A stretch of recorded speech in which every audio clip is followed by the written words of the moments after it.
7 апрел асосгузори сулҳу ваҳдати миллӣ пешвои миллат президенти ҷумҳурии тоҷикистон муҳтарам Эмомалӣ Раҳмон дар доираи сафари корӣ дар шаҳру ноҳияҳои вилояти Суғд ҳамчунин дар деҳоти Унҷии ноҳияи Бобоҷон Ғафуров бинои нави маркази ташхисию табобатии тибби синоро ифтитоҳ намуданд.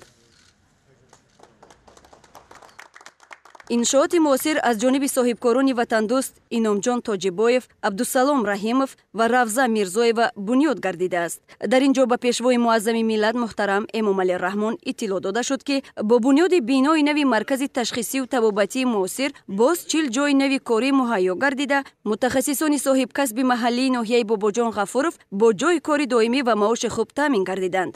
корҳои сохтмонӣ дар иншооти мазкур моҳи апрели соли 2015 бо ҷалби бинокорони маҳаллӣ ва истифода аз масолиҳи сохтмонии истеҳсоли ватанӣ оғоз гардида, моҳи апрели соли 2021 бо сифати баланди сохтмонӣ ва ҷавобгӯ ба меъёрҳои миллию ҷаҳонӣ ба анҷом расид. иншоот бо тарҳу усули муосир дар масоҳати умумии 2618 метри мураббаъ бунёд гардида, аз 2 бинои 4 ошёна ва таҳхона иборат мебошад. барои ташхису табобат таҷҳизоти соҳавии замонавӣ ки аз давлатҳои Туркия, Ҳиндустон ва Чин дастрас гардиданд, насбу васл гардидааст ва марказ дорои лаборатория ва 30 ҳуҷраи хобӣ бо 60 кат барои беморон мебошад. дар ошёнаҳои бинои маркази мазкур 22 ҳуҷраи корӣ аз ҷумла утоқи бақайдгирӣ, гӯшаи гиёҳдармонӣ, ҳуҷраи ташхиси ултрасадо, ҳуҷраи гӯшу гулӯвбинӣ, асабшинос, бемориҳои даруна, табобати дандон ва урологӣ ҷойгир мебошад. маркази ташхисию табобати тибби сино ҳамчунин дорои шуъбаи дилу рагҳо, шуъбаи бемориҳои занона ва даруна, шуъбаи асаб ва шуъбаи ҷарроҳӣ буда,